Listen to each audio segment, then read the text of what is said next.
কেমন আছেন সবাই? আশা করি ভালো আছেন। দেখেন আজকে কনসেপচুয়ালে আজকে আমাদের টপিক হচ্ছে আন্তর্জাতিক রাজনীতি কাকে বলে। এই উত্তাল রাজনৈতিক সংকটের সময়ে আসলে আমরা আন্তর্জাতিক রাজনীতি সম্পর্কে জানি। দেখেন এটা যখন আসে আমরা আন্তর্জাতিক সম্পর্কের বেলায় বলছি যে একটা বা দুইটা সংজ্ঞা দিবেন, ব্যাপারটা বুঝাই দিবেন, বাট 10-15টা সংজ্ঞা দিবেন না। যেমন এই সংজ্ঞাটা হচ্ছে মোটামুটি ঠিক আছে, যদিও আমার খুব একটা ভালো লাগে না। দেখেন international relation is a broader term than international politics. এখানে বলছে যে ইন্টারন্যাশনাল রিলেশন হচ্ছে ইন্টারন্যাশনাল পলিটিক্সের চেয়ে বড় টার্ম। এইটা তো ইন্টারন্যাশনাল পলিটিক্সের সংজ্ঞা হইল না। আপনাকে বলছে আন্তর্জাতিক রাজনীতি কাকে বলে, আপনার সেটার সংজ্ঞা দেওয়া লাগবে। তাহলে এই সংখ্যাটা আপনি বাদ দিবেন। এরকম আলতু ফালতু মানে যেই লাইনের মধ্যে ইন্টারন্যাশনাল পলিটিক্স আসছে সেটা ঢুকাই দিবেন না। বরং এইটা অনেক সুন্দর, প্যাডেল ফোর্ডের এটা অনেক সুন্দর। দেখেন international politics is the interaction of state politics. এইটা দিয়ে মোটামুটি বোঝা যাচ্ছে যে ইন্টারন্যাশনাল পলিটিক্স আসলে কী, যে এটা হচ্ছে ইন্টারাকশন অফ স্টেট পলিটিক্স। অথবা ধরেন হচ্ছে আপনি পামারের পার্কিন্সের এই সংখ্যাটা দেখেন, আন্তর্জাতিক রাজনীতি, কূটনীতি এবং বিভিন্ন রাষ্ট্রের সম্পর্ক নিয়ে আলোচনা করে। এখানে আন্তর্জাতিক রাজনীতির কাজটা বোঝা যাচ্ছে, মানে এটা হচ্ছে কি আপনার একটা একটা ওয়ার্ক বোঝাচ্ছে, অ্যাক্টিভিটি বোঝাচ্ছে। কিংবা আমার সবচেয়ে পছন্দের সঙ্গে হচ্ছে এটা মর্গেনথুর, তার পলিটিক্স এবং নেশনে বলেছেন international politics like all other politics is a struggle for পাওয়ার। এইটা অনেক স্মার্ট একটা সংজ্ঞা। সো আপনি এই সংজ্ঞাটা ইউজ করতে পারেন। International politics like all other politics is a struggle for পাওয়ার, মানে যে কোনো পলিটিক্স ইজ স্ট্রাগল ফর পাওয়ার, তাহলে ইন্টারন্যাশনাল পলিটিক্সও তাদের মতেই স্ট্রাগল করে পাওয়ারের জন্য। কত স্মার্ট একটা সংজ্ঞা, ঠিক না? এই প্রথম সংজ্ঞাটা দিবেন না। এখন আন্তর্জাতিক রাজনীতি মানেতে বোঝেন যে রাজনীতিটা হচ্ছে আপনার বর্ডারের মধ্যে সীমাবদ্ধ থাকে না। যেমন আমাদের দেশে আওয়ামী লীগ বিএনপির কোনো, এটা তো একটা বর্ডারের মধ্যে সীমাবদ্ধ। তাহলে বর্ডার বিয়ন্ড বর্ডারে যেটা হয় সেটা হচ্ছে আন্তর্জাতিক রাজনীতি। তাহলে আন্তর্জাতিক রাজনীতি হলো আন্তর্জাতিকভাবে ক্ষমতা অর্জন করে অন্য রাষ্ট্রের উপর প্রভুত্ব স্থাপন এবং নিয়ন্ত্রণ আরোপ করা। দেখুন যে মানে আমরা হামাসকে হেল্প করতে পারবো না, প্যালেস্তাইনকে হেল্প করতে পারবো না। তা কেন পারবো না? কারণ আমাদেরকে নিয়ন্ত্রণ করতেছে ইউএসএ, যে আমি ওকে হেল্প করতে গেলেই ইউএসএ আমাদের সাথে ঝামেলা করে ফেলাবে। ব্যাপারটা বুঝছেন?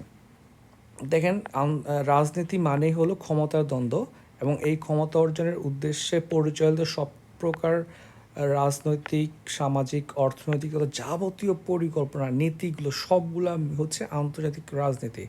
ঠিক আছে? আর এগুলো যখন আন্তর্জাতিকভাবে পরিচালিত হবে সবগুলো হচ্ছে আন্তর্জাতিক রাজনীতি। তার মানে এটা হচ্ছে অনেকগুলো রাষ্ট্রের মধ্যে একটা একটা অ্যাক্টিভিটিস, যেটা হচ্ছে আপনাকে এনশিওর করবে যে আপনি ক্ষমতায়িত হচ্ছেন, আপনি আরেকজনকে নিয়ন্ত্রণ করতে পারছেন, এবং মোস্ট ইম্পর্টেন্টলি তাকে নিয়ন্ত্রণ করার মাধ্যমে আপনি লাভবান হচ্ছেন।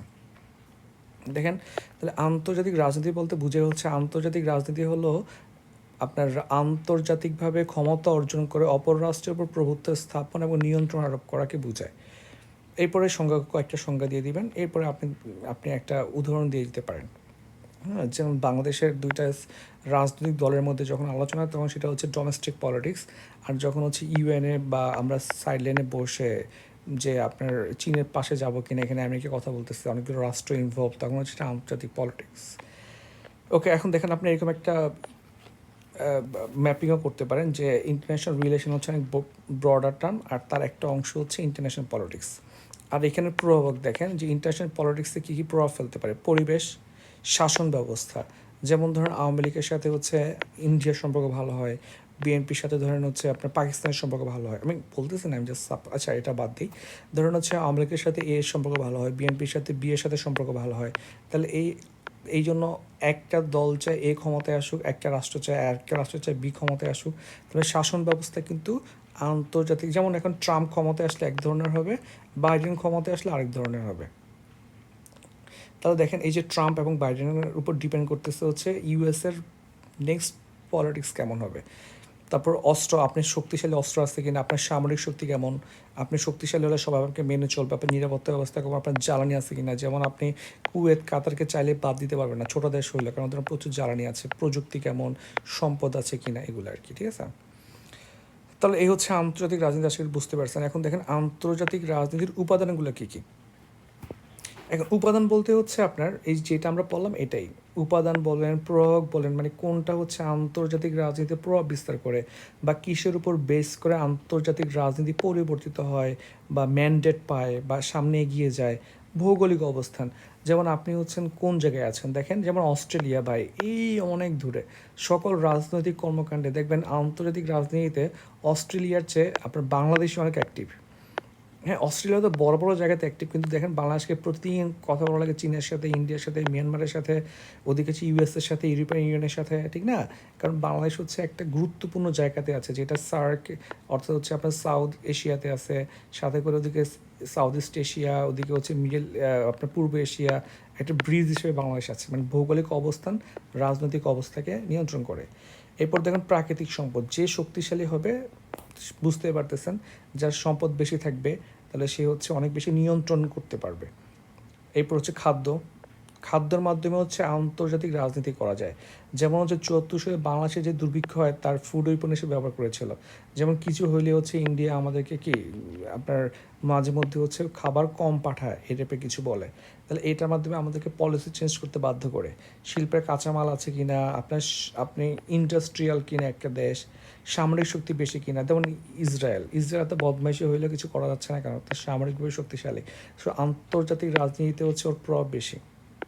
জনসংখ্যা বেশি কিনা, জনসংখ্যা বেশি মানে হচ্ছে আপনার কনজিউমার বেশি মানে আপনার হচ্ছে পাওয়ার বেশি। দেখুন ইন্ডিয়াতে হচ্ছে আপনার বিশাল বড় মার্কেট হচ্ছে ফেসবুকের, কারণ হচ্ছে ইন্ডিয়ার জনসংখ্যা 150 কোটি। সো ফেসবুক হচ্ছে অবশ্যই ইন্ডিয়াকে তেওয়াজ করে চলা লাগে।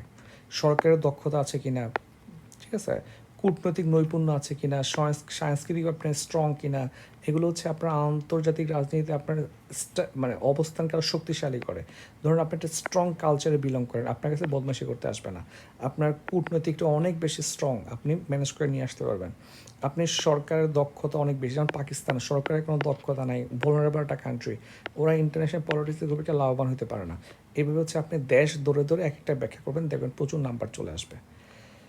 যাই হোক, এই হচ্ছে আন্তর্জাতিক রাজনীতি এবং আন্তর্জাতিক রাজনীতির উপাদান। আশা করি বুঝতে পারছেন, না বুঝতে পারলে জানাবেন, প্রয়োজনে আরও ভিডিও বানাবো।